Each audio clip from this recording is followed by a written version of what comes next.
На младите да им дадеме шанса тука да основаат семејство, тука да работат и да се реализираат. Тоа е најважната алка за подобра иднина на Македонија, порача вчера од митингот во Тетово, кандидатот за председател поддржан од СДСМ Стево Пендаровски. Тој порача дека земјата е многу мала за да се дели и по етничка и верска основа, поделба која ја правела досегашната власт. Рече дека доколку го добие председателскиот мандат ќе го врати уште истата вечер, доколку види дека за него не гласале од сите етнички заедници. Вие тоа најдобро го знаете. Со векови наназад го имате тој модел. Јас сакам тој модел да го има во цела Македонија. Меѓусебна почет меѓу луѓето, кој што сака нека се биде и нека се остане со полн респект и по вера и по нација. Но мораме да сватиме дека Македонија е премногу мала и во 2001, кога секој си отиде во своето етничко трво, јас зборувам за заеднички живот, за соживот.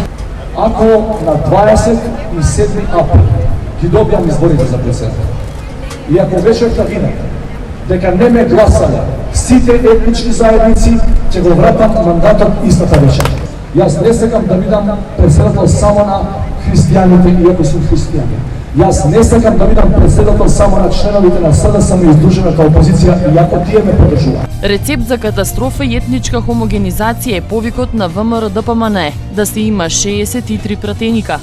Македонија не заслужува ваква политичка реторика, додаде Пендаровски. Со оваков стил во политиката, со оваква реторика, со оваков муабет на делби на ваши и наши, гласајте ме вие за да не ги гледам овие или обратно, ние ќе се вратиме во раните 90-ти, кога повеќе се сомневавме во комшијата и во колегата кој што му верувавме. Македонија не заслужува во 2014-та таква политичка реторика. Тоа треба да припаѓа на историјата, да го закопаме тој стил на размислување во политиката долабоко позади нас, бидејќи не ме води напред. Целиот свет оди напред врз основа на солидарност меѓу луѓето. Не повикува едни по етничка боја да ги критикуваат другите или да ги изолираат останатите. Или заедно ќе одиме напред или нема да има среќа за никого. На прашање од присутните на митингот зошто земјите од регионот можат да напредуваат, а Македонија тапка во место, тој порача дека ние немаме добри билатерални односи со ниту еден од 5 соседи. Проблемот е во досегашната власт. Тие не ставија во ќош, тие не изолираа и во рамки на регионот, не само во однос на евроатлантските интеграции. Знаете зошто го прават тоа? Затоа што кога ќе одиш кон Европа има услови кои мораш да ги исполниш за да напредуваш. Таму има контрола на се што правиш и на секој денар што го трошиш. Таму не можеш да отидеш параспорт држава. Таму те проверуваат на секој чекор. Има 35 поглавја кои те ценат, те оценуваат. Ако не си добар ученик, нема да те примат.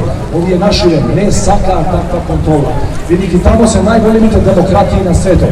Тие сакаат и ние да бидеме како нив, пред да им дојдеме таму. Овие нашите не сакаат никој да им гледа одозгор. Сакаат тие да бидат, да останат сајби на Македонија, газди на Македонија. Пендаровски повика на 13-ти масовно да се излезе на гласање. Само така потенцираше тој, ке може најаката опозиција досега да дојде на власт.